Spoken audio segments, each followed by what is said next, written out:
If there were awards for best performance by a husband caught red-handed, Thomas would have swept every category. His carefully rehearsed calm shattered the second he saw what I held, his jaw clenching like a vice as his world unraveled under the soft glow of the restaurant's chandeliers. I still remember exactly how the rain felt against my face that night, cold and sharp, like tiny needles pricking my skin. Or maybe that was just how everything felt when your entire world collapses around you. Sorry, I promised myself I wouldn't get emotional telling this story, but some wounds leave scars that remind you of their existence. Even years later, my name is Natalie. 3 years ago, I was approaching my 12th wedding anniversary with Thomas, my college sweetheart turned husband. From the outside, we had the picture-perfect life, a charming Victorian home in the suburbs of Seattle, respectable careers. He in financial consulting, me in public health administration, and a social circle that many would envy. What people didn't see were the cracks that had been forming since year 3, hairline fractures that grew wider with each passing year. I met Thomas during my sophomore year at Stanford. He was charismatic, ambitious, and when he focused his attention on you, it felt like being bathed in sunlight. That feeling, that warmth, was what I chased for 12 years, not realizing that what had started as occasional cloudiness had turned into a perpetual winter. God, I sound so poetic now, but back then I couldn't even articulate what was happening to me. Natalie, did you remember to call the landscaper about the backyard? Thomas's voice always had this way of sounding both casual and demanding simultaneously. It was a Tuesday evening, and I had just finished a 12-hour shift at the public health clinic dealing with a system-wide computer crash that affected patient records. I'm sorry, I had an emergency at work. I'll call first thing tomorrow, I replied, setting my bag down and already feeling the familiar tightness in my chest. The prelude to one of his moods. Thomas sighed dramatically, not looking up from his laptop. I mentioned it 3 days ago. I have the Kellers coming over this weekend, and the yard looks like a disaster. You know how important these connections are for my promotion track. I nodded, apologized again. I was always apologizing, and headed to the kitchen to start dinner, even though my feet were screaming from standing all day. That was our pattern. Thomas made requests that sounded like casual mentions but were actually non-negotiable directives, and I scrambled to meet expectations that were never fully explained until I'd failed to meet them. The control was subtle at first. He'd suggest what I should wear to his firm's events. That navy dress makes you look more professional, sweetheart. Who I should maintain friendships with. Sandra seems like she's going through a lot, maybe give her some space. How I should advance in my career. Public health administration has better hours than clinical work, and you'll be happier, trust me. Each suggestion came wrapped in concern, each restriction presented as being for my benefit, and somewhere along the way, the vibrant, opinionated woman I'd been in college began to disappear. Replaced by someone who checked her text messages 3 times before sending them, who rehearsed casual conversations in her head before having them, who felt a flutter of panic when the phone rang. There were nights I stood in the darkened kitchen long after he'd gone to bed, staring at my reflection in the window, wondering where the confident, laughing girl I used to be had gone. A hollow ache settled in my chest, a quiet terror that maybe she was gone forever. And the person left behind was just an echo of who I once was. Is the chicken supposed to be this dry? Thomas asked at dinner that same night, cutting into the breast with precise movements. Maybe try that marinade Clara suggested at the 4th of July party. Clara, his firm's office manager. He mentioned her frequently, her organizational skills, her cooking tips, her fashion sense. I'll try that next time, I said, though I knew the chicken was perfectly moist. I'd stopped trusting my own perceptions years ago. Financial control came next. We maintained separate accounts, but Thomas insisted on managing our investments and major financial decisions. It just makes sense, Natalie. I negotiate multi-million-dollar deals for a living. What didn't make sense was why I needed approval for purchases over $200 from my own salary, or why my name wasn't on the deed to our house despite contributing to the mortgage, or why discussions about starting a family kept getting postponed, because the timing isn't right financially. When did I first suspect he was having an affair? There were the late nights that became more frequent, the business trips that extended by a day or two, the texts he'd angle away from my view. But suspicion is different from knowledge, and I might have continued in uncertainty if not for that rainy Thursday. When I left work early with a migraine, I wasn't supposed to be home. That's important to understand. In 12 years of marriage, I had never, not once, arrived home unexpectedly. I always texted, always called ahead. Part of me believes I didn't do so that day because subconsciously, I already knew. The sound reached me first as I closed the front door. A woman's laugh, musical and uninhibited, coming from upstairs. Then a deeper rumble that I recognized as Thomas's genuine laugh, the one I hadn't heard directed at me in years. My body moved on autopilot. Shoes still on, purse still clutched in white-knuckled fingers. Up the stairs, Thomas had insisted we re-carpet in a light gray that showed every speck of dirt. Our bedroom door was ajar, and through that crack, I saw them. Thomas and Clara on our bed. The bed I'd made that morning. Hospital corners, just the way he preferred. I didn't gasp or cry out. I simply stood there watching my husband kiss another woman's neck as she threw her head back in pleasure. Their naked bodies moving in a rhythm that felt like a mockery of every intimacy he'd withheld from me in recent years.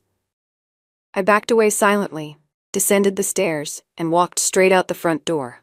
And there, standing in the driveway as the first drops of a spring storm began to fall, I finally allowed myself to cry, not just for the infidelity I'd just witnessed, but for the 12 years I'd spent slowly erasing myself. But this isn't a story about how I fell apart. This is a story about how I gathered those pieces and rebuilt them into something stronger. Because as I stood there with rain mingling with my tears, an unexpected feeling washed over me. Alongside the hurt and betrayal was relief. Relief because now I had irrefutable proof that I wasn't crazy, wasn't oversensitive, wasn't imagining the distance. Relief because after years of not knowing whether I had the right to feel neglected, I finally had something tangible to point to and say, "This is wrong." What I did next would change everything. But I didn't know that then, standing in the rain, feeling simultaneously shattered and strangely, frighteningly free. All I knew was that for the first time in 12 years, I was about to make a decision entirely on my own. I didn't confront Thomas that night, or the next day, or even that week. I returned to my car, drove to a hotel, and checked in with mechanical movements. I called in sick to work the next morning, something I rarely did, and lay in the anonymous hotel bed, staring at the ceiling, my mind cycling through 12 years of memories with new context. Thomas called 17 times before I finally answered. "Nat, where are you?" "I've been worried sick." His voice had that perfect note of concern that had fooled me so many times before. "I needed some space," I said, surprised by the steadiness in my voice. "I'm taking a few days off work. I'm safe, but I need time to think." A pause. "Think about what?" "Is this about the landscaper? I called them myself." "It's taken care of." The absolute disconnection between his reality and mine almost made me laugh. Almost. "It's not about the landscaper, Thomas. It's about us. I'll be home Sunday evening. We can talk then."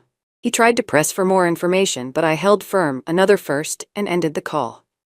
Then I texted my colleague, Rachel, the only work friend Thomas hadn't subtly pushed out of my life, probably because her blunt personality and single status made her non-threatening in his eyes. "Need a massive favor. Can we meet for coffee?" Rachel didn't ask questions when I showed up at the cafe, with puffy eyes and wearing the same clothes as yesterday. She listened as I explained what I'd seen, occasionally muttering profanities that made the couple at the next table glance over disapprovingly.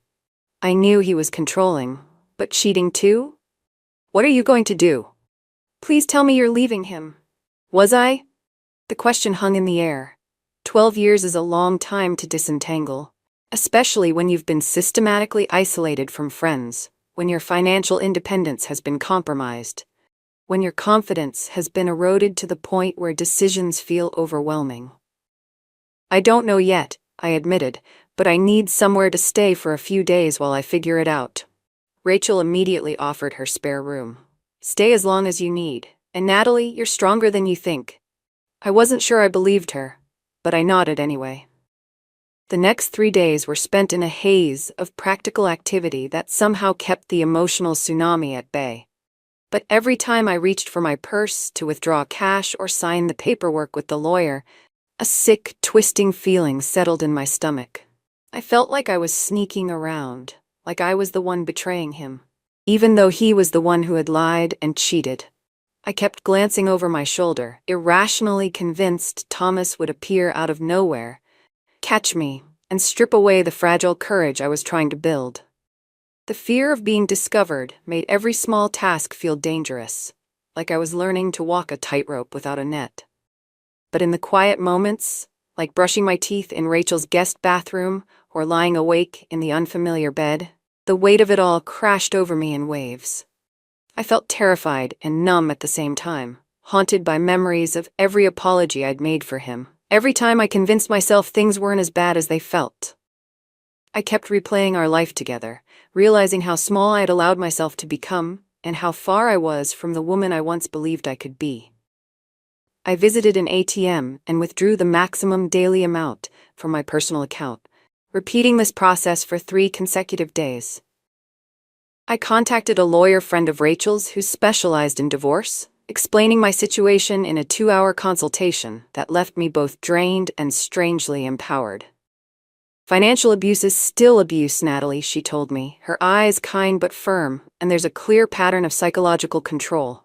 Here, we can build a strong case, especially with the infidelity. But first, we need to secure your position. She advised me not to confront Thomas about the affair yet, to gather documentation of our finances, to secure personal items of value, and most importantly, to be careful. Men like your husband don't react well to losing control. The most dangerous time for women in controlling relationships is when they try to leave. Her words sent a chill through me because I knew she was right. Thomas had never been physically violent, but I'd seen the cold fury that emerged when he felt challenged or disobeyed, the way he could wield silence and disapproval like weapons, the subtle threats wrapped in loving concern. I worry about how you'd manage without me, Natalie. You're not exactly financially savvy. Saturday morning, while Thomas was supposedly at a work retreat with Clara, I now realized, I returned home and methodically went through our files, taking photos of financial statements, property documents, tax returns. I located my grandmother's jewelry that Thomas had insisted we keep in the home safe for security, a safe whose combination he'd changed last year without telling me the new one. It took 3 attempts with dates significant to him. Before I tried his birth year and gained access, I packed several suitcases with clothes and personal items, carefully selecting things he wouldn't immediately notice were missing. As I moved through the house, memories surfaced like air bubbles in still water.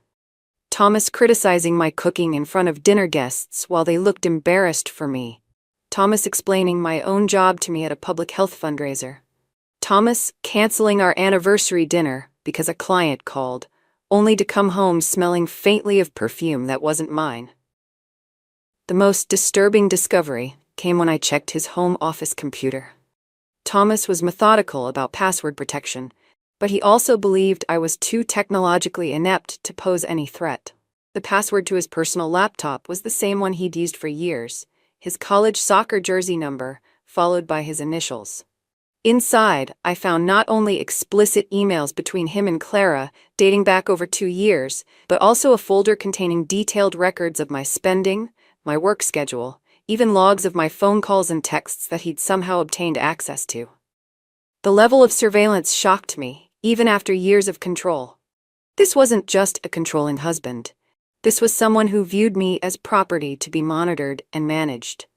Among the files was a document titled Prenup Amendment, a draft agreement that would severely limit my claims in case of divorce, which he'd apparently been planning to have me sign on our upcoming anniversary.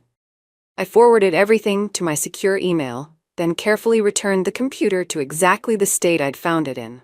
My hands were shaking, but not from fear. Something had crystallized in me, a cold, clear certainty that I would not only leave this marriage, but would do so on my terms. Sunday evening arrived, and I returned home as promised, 1 suitcase in hand, as if I'd just been on a short trip.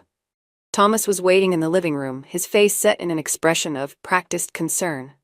"Natalie, thank God. I've been so worried." He moved to embrace me, but I stepped back, maintaining distance. Something flickered in his eyes, confusion, then irritation at this unexpected resistance. "We need to talk," I said, setting my suitcase down. "Of course," he replied, gesturing to the sofa. "I ordered your favorite from Bella Vista's. Thought we could have a nice dinner and clear the air about whatever's bothering you." My favorite from Bella Vista's was chicken marsala, except it had never been my favorite. I'd mentioned once years ago that it disagreed with my stomach, but Thomas insisted I was mistaken and had ordered it for me ever since. This small erasure of my preferences suddenly symbolized our entire marriage. "I'm not hungry," I said, remaining standing. "Thomas, I know about Clara." His face remained impassive for approximately 3 seconds, just long enough for him to calculate his best approach. Then came the furrowed brow of confusion. "Clara, my office manager? What about her?" The practiced innocence in his voice made something inside me harden further. "I saw you with her, here in our bedroom, Thursday afternoon." Another pause, another calculation. "Then, Natalie, I don't know what you think you saw, but—" "Stop." My voice didn't rise, but it had an edge that made him blink in surprise. "I saw you having sex with Clara in our bed. I stood in the doorway and watched. So please don't insult what's left of our marriage by lying to me right now." His strategy shifted visibly, the concerned husband facade dropping away to reveal something colder, more calculated. "Fine. It happened once. I made a mistake. I've been under tremendous pressure at work." "And 2 years," I interrupted. "You've been sleeping with her for 2 years. The trip to Denver last March, she was there. The late meetings every Thursday with her. The weekend retreat you're supposedly at right now with her." Thomas's eyes narrowed. "You went through my computer." Not a denial, not even an attempt at one, just anger that his privacy had been violated. The same privacy he'd systematically denied me for years. "Yes," I admitted, "and I found the monitoring software you installed on my phone, the logs of my calls and texts, the prenup amendment you were planning to surprise me with." His mouth tightened into a thin line. "You had no right." The absurdity of his indignation might have made me laugh if I wasn't so coldly furious. "I want a divorce, Thomas." He didn't look surprised, just calculating. "You're upset, understandably, but divorce is a significant step, Natalie. You should think carefully about what that would mean for you financially, socially." There was the threat, right on cue, wrapped in concern. "I have thought about it," I replied, very carefully. "In fact, I have a proposal for how we move forward." Thomas's eyebrows lifted slightly. This wasn't the script he'd expected. The tearful wife begging for another chance or making emotional demands. This was something new, and I could see it unsettled him. "I'm listening," he said, attempting to reclaim control of the conversation. What I said next would set in motion the events that would lead to that dinner.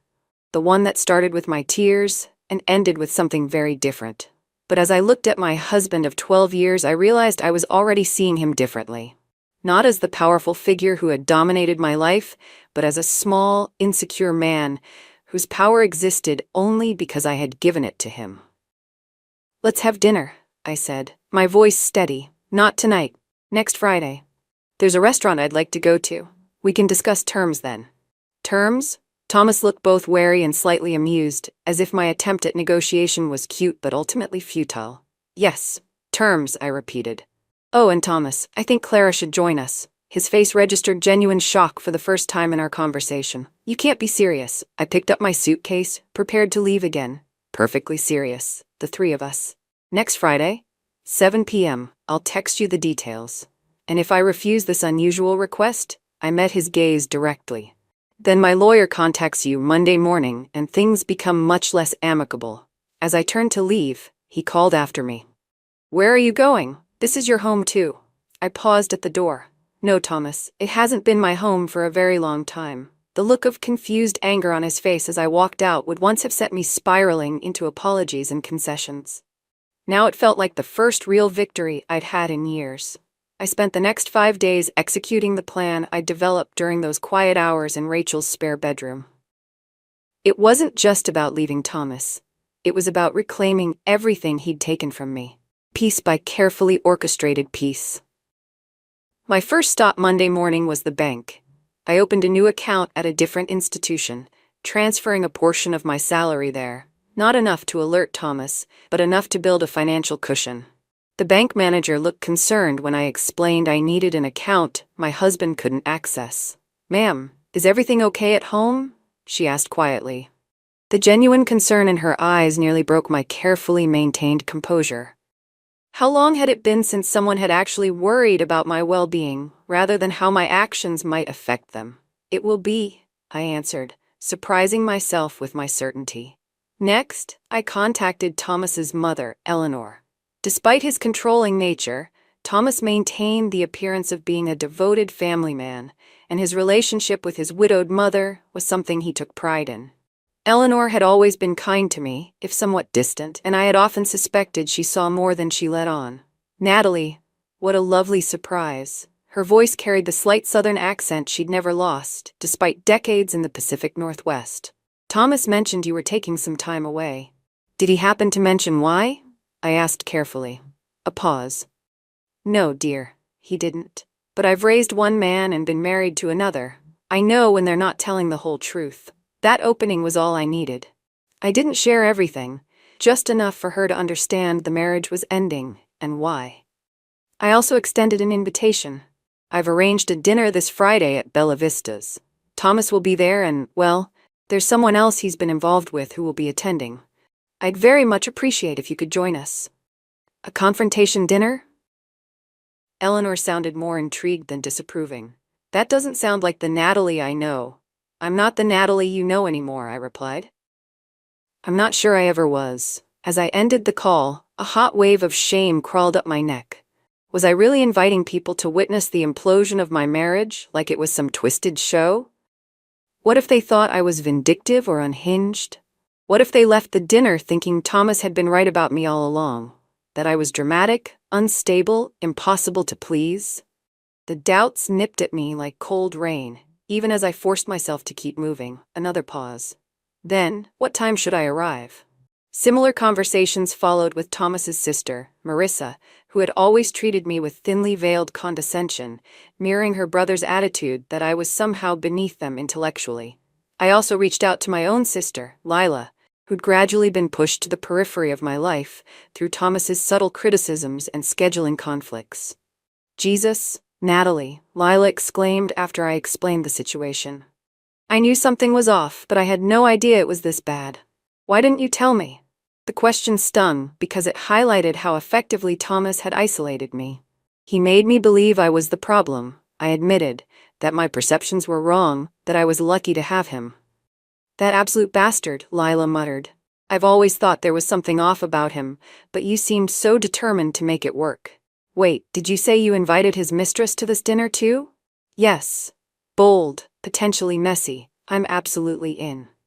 The most difficult call was to Thomas's former father-in-law from his first marriage, Richard Donnelly. Thomas had been married briefly in his mid-20s to Richard's daughter, Caroline, a relationship that ended when Caroline allegedly cheated. At least that was the story Thomas had always told.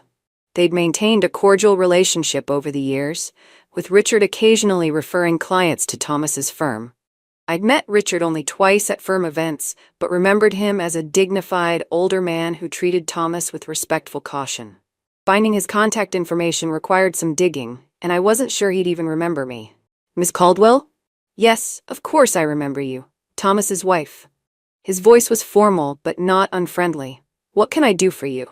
When I explained my situation and asked if he would attend the dinner, there was a long silence on the line.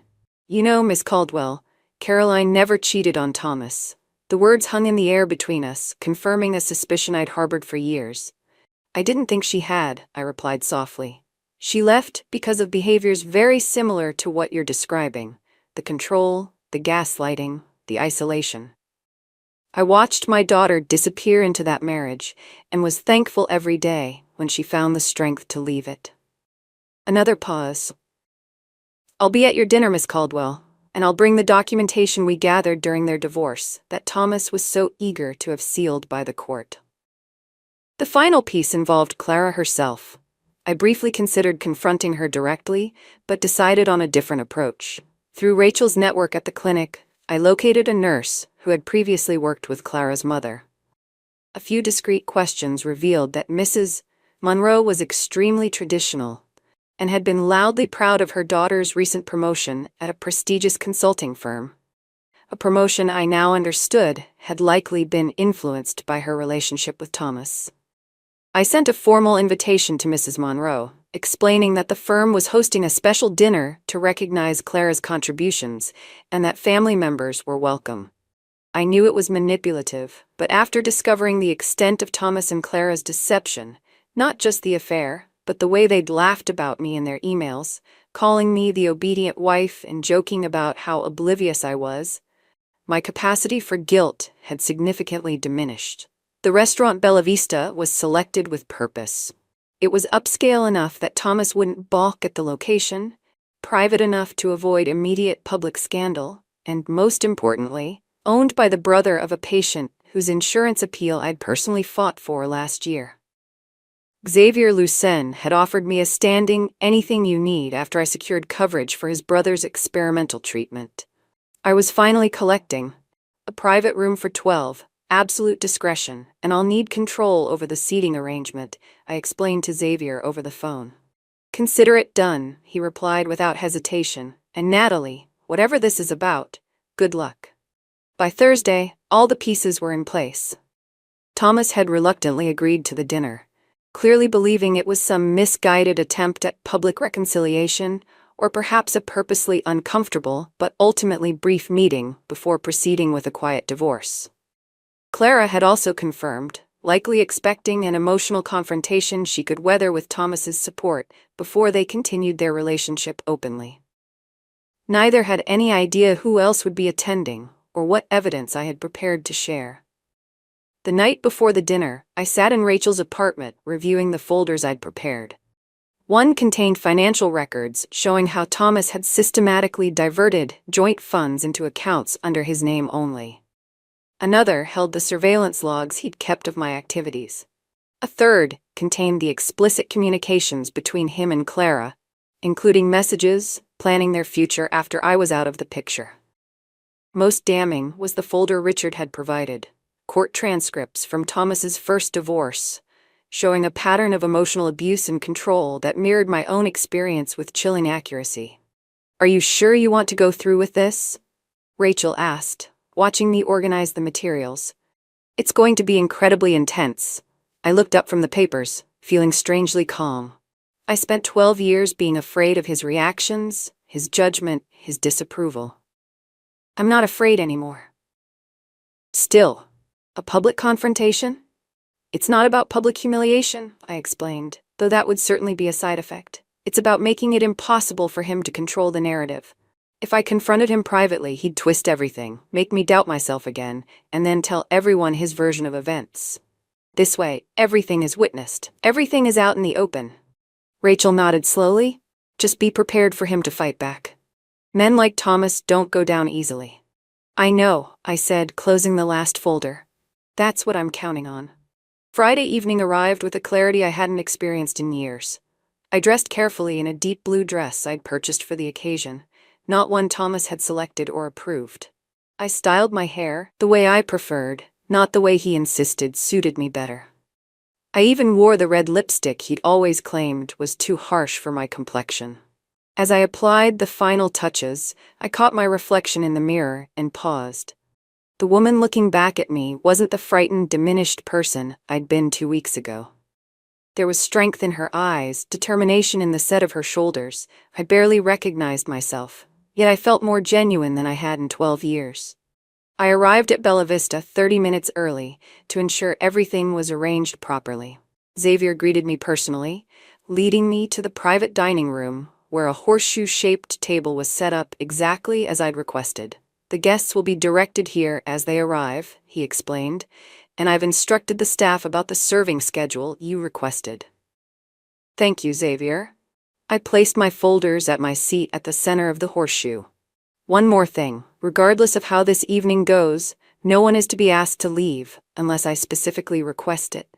He nodded, understanding the implication. "It's your show, Natalie. We'll follow your lead." I took my seat and waited, my stomach churning with a mixture of anxiety and resolve. The first to arrive, surprisingly, was Richard Donnelly, dignified in a tailored suit, carrying a leather portfolio. "Miss Caldwell," he greeted me formally, "or may I call you Natalie now that we're conspirators of a sort?" "Natalie, please," I replied, managing a small smile. "Thank you for coming, Mr. Donnelly." "Richard," he corrected, taking the seat I indicated, and I wouldn't have missed this for the world. Thomas has had this coming for a very long time. Others began to arrive. Lila with her husband, Eleanor looking elegant and curious, Marissa and her husband appearing confused by the growing assembly, Rachel sporting a fierce grin of anticipation. Mrs. Monroe arrived looking proud and slightly bewildered, clearly expecting a very different kind of evening. At precisely 7 p.m., Thomas entered, his lawyer's smile freezing when he saw the assembled group behind him. Clara stopped short, her eyes darting from face to face with growing alarm. "Natalie." Thomas's voice was tightly controlled as he approached me. "What exactly is going on here?" I met his gaze steadily. "Exactly what I said, Thomas. Dinner to discuss terms. Please take your seat." "You too, Clara. We're just about to begin." As they reluctantly sat in the only remaining seats directly across from me, I felt a strange calm settle over me. The stage was set, the audience was assembled, and for the first time in 12 years, I was the one in control of the story. "Thank you all for coming," I began, my voice steadier than I'd expected. "Some of you received specific invitations. Others," I glanced at Thomas and Clara, "may be surprised by the guest list." Thomas's face had settled into the cold, impassive expression I recognized as his courtroom mask. Clara looked like she wanted to disappear through the floor, especially when she spotted her mother across the table. Mrs. Monroe was already frowning in confusion, looking between her daughter and Thomas with narrowing eyes. "Before we order, I want to be transparent about why I've gathered you all here. 2 weeks ago, I discovered that my husband of 12 years has been having an affair with his office manager, Clara, for the past 2 years. A collective intake of breath swept around the table. Marissa's hand flew to her mouth, while Eleanor's expression hardened almost imperceptibly. Mrs. Monroe turned to her daughter, with naked shock on her face. "Clara Marie Monroe, tell me this isn't true." Before Clara could respond, Thomas interjected smoothly. "This is hardly the appropriate venue for airing personal grievances, Natalie. If you wanted to discuss our marriage, we could have done so privately." His voice had that familiar, reasonable tone that had so often made me question my own judgment. "But not tonight. Privacy has been your greatest weapon, Thomas," I replied calmly. "Behind closed doors, you've been free to manipulate, control, and gaslight me for 12 years.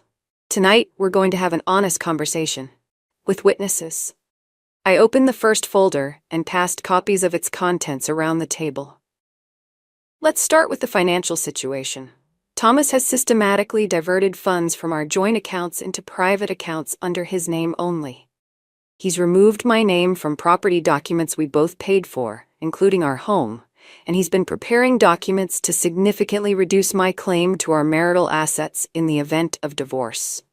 Thomas's attorney mask slipped, replaced by a flash of genuine anger.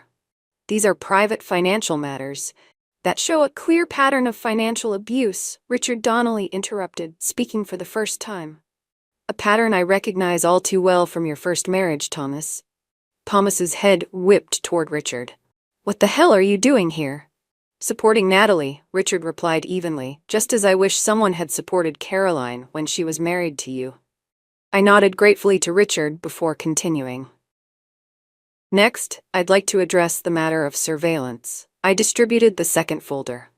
"Thomas has been monitoring my calls, texts, and movements for at least the past 3 years. He's kept detailed logs of my activities, my conversations, my spending habits. I've included screenshots from his computer, proving he installed spyware on my devices without my knowledge or consent." Lila made an audible noise of disgust as she flipped through the pages. "This is seriously disturbing, Thomas. You realize this is illegal, right?" Thomas's jaw tightened. "Natalie, enough. You're embarrassing yourself." "No, Thomas. For the first time in 12 years, I'm standing up for myself. And we're just getting started." The server chose that moment to appear, looking uncertain about interrupting the tense scene. I nodded encouragingly. "Please, let's order." This conversation will continue over dinner. The awkward process of ordering food provided a brief respite from the tension, though no one seemed particularly interested in the menu. I noticed Eleanor watching her son with an expression I couldn't quite read, while Mrs. Monroe was whispering furiously to Clara, who looked increasingly uncomfortable. Once the server departed, I continued. Now, regarding the affair, I slid the third folder across the table directly to Clara and Thomas. These are printouts of your emails, text messages, and hotel receipts from the past 2 years.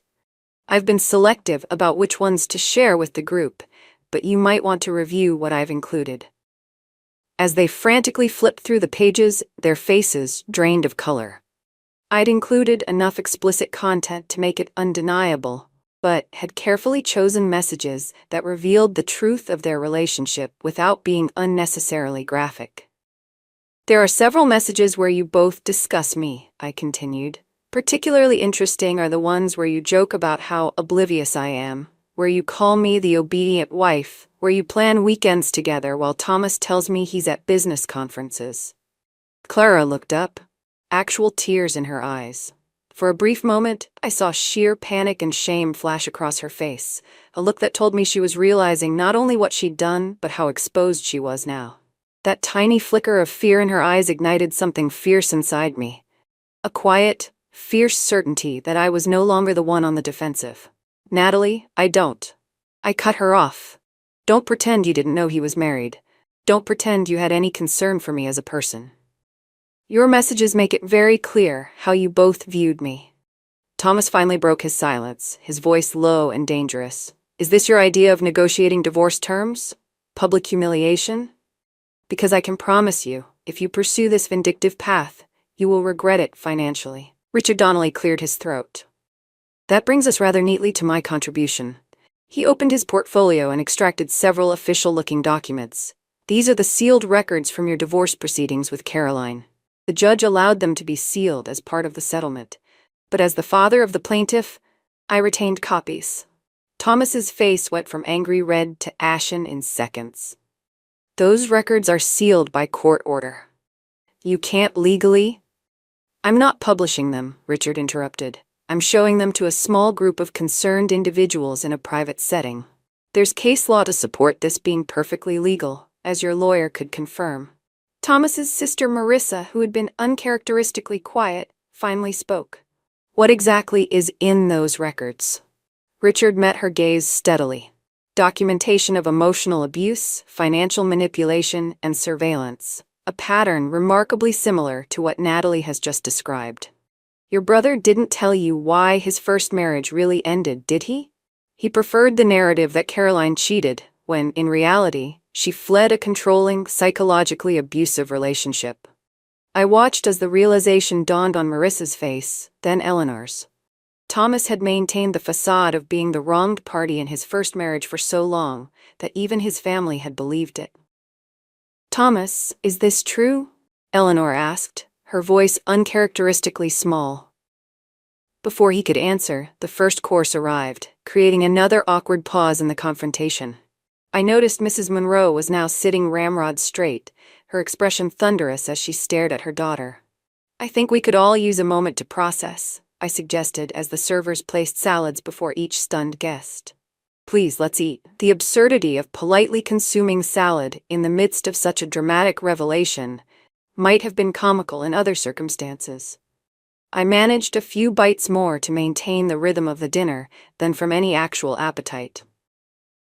Thomas hadn't touched his food, instead leaning close to whisper furiously to Clara, who kept shaking her head slightly. When the servers had cleared the first course, he finally addressed the table. I don't know what Natalie has told you all, but clearly she's suffering some kind of breakdown. Yes, I admit I had an indiscretion with Clara. It was a mistake and one I deeply regret, but these wild accusations of abuse and control are the desperate attempts of a woman afraid of losing her comfortable lifestyle. The smooth, reasonable tone was back, the voice that had made me doubt myself countless times. But it didn't work on Lila. Cut the crap, Thomas, my sister snapped. I've watched you systematically isolate Natalie for years. Every time I tried to make plans with my sister, you had some reason why it wasn't convenient. Every friend she had, you found some fault with. Every opinion she expressed that didn't align with yours, you undermined. Don't you dare pretend this is about her comfortable lifestyle. Thomas's eyes narrowed. You always were disproportionately protective, Lila. Natalie is a grown woman, capable of making her own choices. Except when those choices didn't align with what you wanted, I interjected. Then suddenly I was being difficult, or not thinking clearly, or overreacting. The main course arrived, creating another brief interruption. I noticed that several guests had barely touched their food, too engrossed in the unfolding drama. Mrs. Monroe was now openly glaring at Thomas, rather than her daughter, suggesting the tide of her anger had turned. Once the servers departed, I continued, more confident now. I didn't bring you all here just to expose Thomas's behavior or embarrass Clara, though they certainly deserve it. I brought you here because I'm ending my marriage, and I wanted witnesses to ensure Thomas can't control the narrative, as he did after his marriage to Caroline. I turned to address Thomas directly. Here are my terms. You will agree to an equitable division of assets, including restoring my name to the deed of the house, which I intend to sell. You will cease all surveillance of my activities immediately. You will not contest the divorce on any grounds, and you will provide a written statement acknowledging the affair for the divorce proceedings. Thomas's laugh was cold and dismissive. For what, Natalie? You'll show these documents to more family members? Go ahead. When this emotional spectacle is over, we'll still end up negotiating through lawyers, and I guarantee mine are better than whatever discount attorney your clinic salary can afford. It was the opening I'd been waiting for. Actually, Thomas, my discount attorney is Malcolm Reinhardt. The name had exactly the effect I'd hoped. Malcolm Reinhardt was one of the most feared divorce attorneys in Seattle. Known for his ruthless approach to exposing hidden assets and his perfect record in cases involving infidelity. You can't afford Reinhardt, Thomas said, but I heard the first note of uncertainty in his voice. Actually, she can. Rachel spoke up. The hospital board was very interested in her evidence regarding a certain client of your firm who received preferential treatment in our transplant program last year, all coordinated through Clara's position, bypassing standard protocols. They've agreed to cover Natalie's legal expenses as part of their internal investigation. This was a direct hit at both Thomas and Clara. The transplant case had been one of Thomas's major victories, securing a heart for the son of a wealthy client by navigating what he'd called bureaucratic obstacles. I had always suspected impropriety, but could never prove it, until I found the emails between him and Clara discussing how they had manipulated the priority list. Clara went completely pale. That wasn't. We were helping a dying child. By potentially condemning another patient who was higher on the list based on medical criteria, Rachel replied coldly. The hospital takes its transplant protocols very seriously, as I'm sure the Medical Ethics Board will explain during their review. The implications hung in the air, Thomas's professional reputation and Clara's career both potentially at stake. This is blackmail, Thomas hissed. No, I corrected him. This is consequence, something you've managed to avoid for far too long. I turned to address the entire table. I apologize for involving you all in what should have been a private matter, but after 12 years of privacy being used as a weapon against me, I needed witnesses.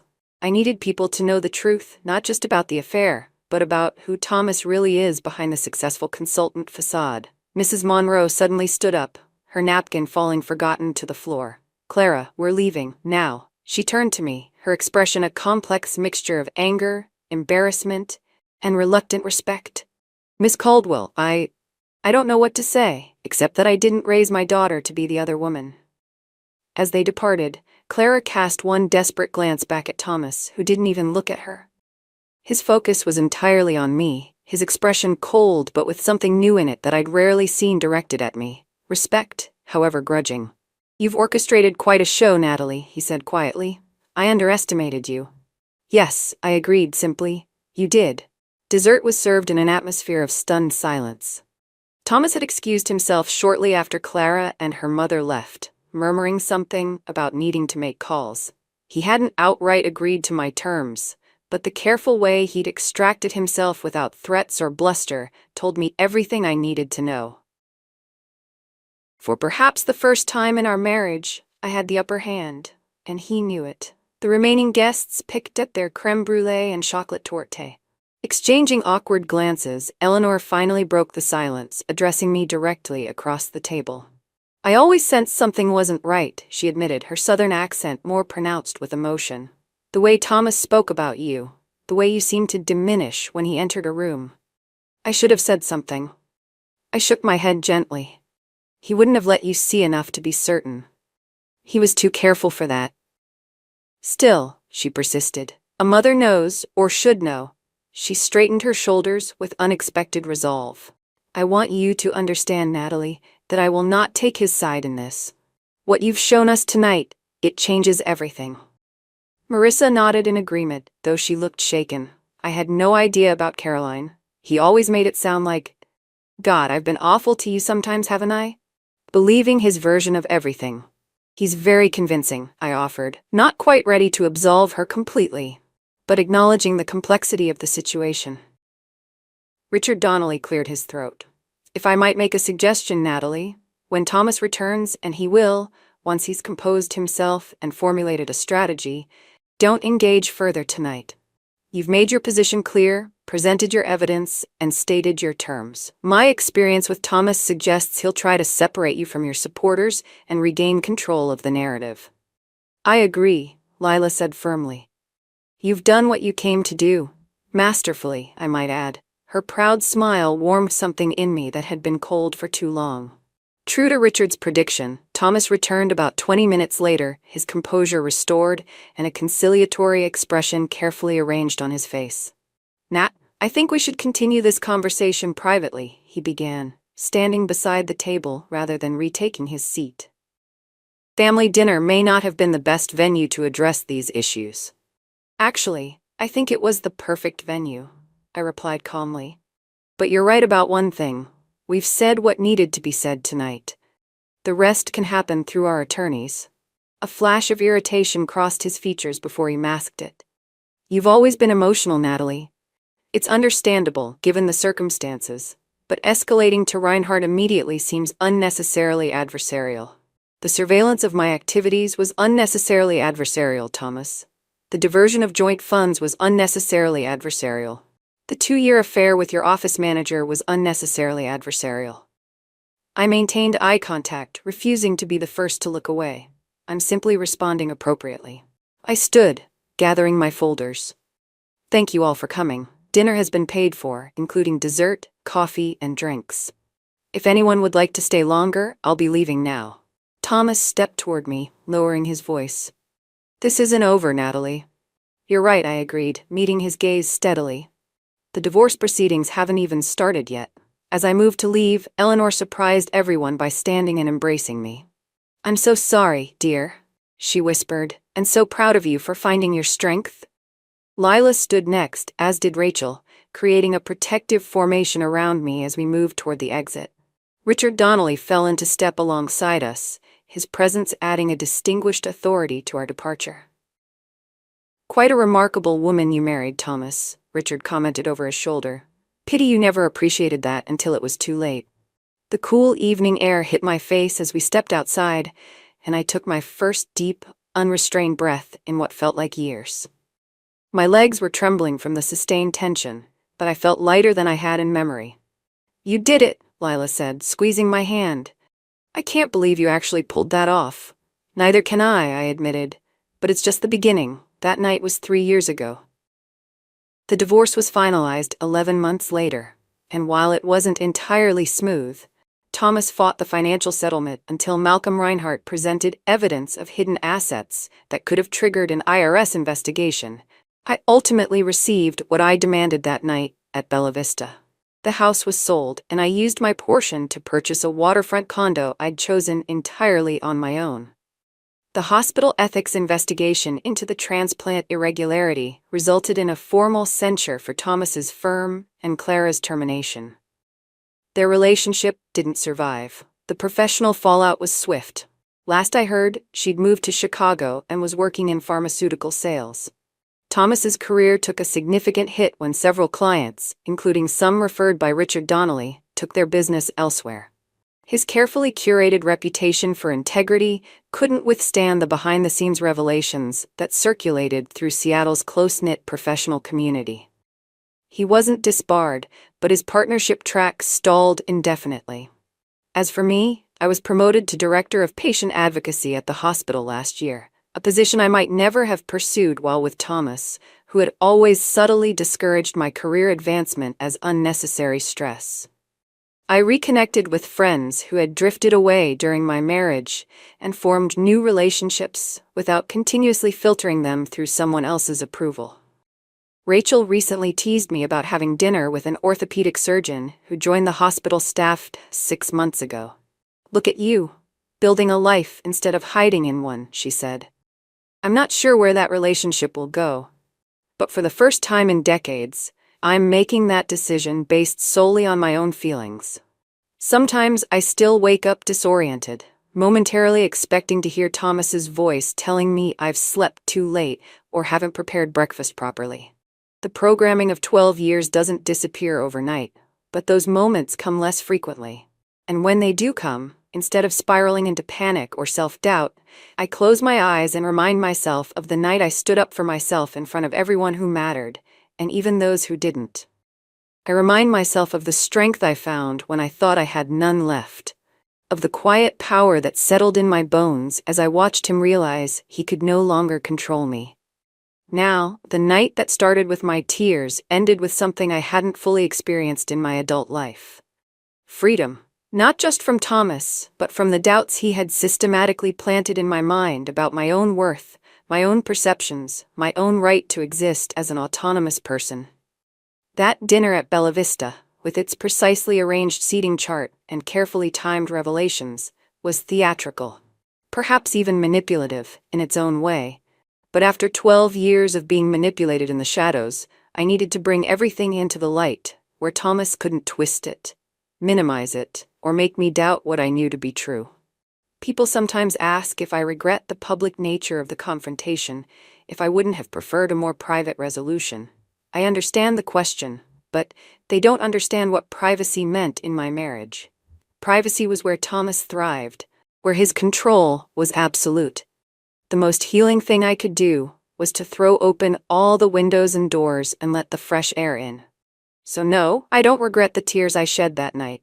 They were the last tears Thomas would ever extract from me.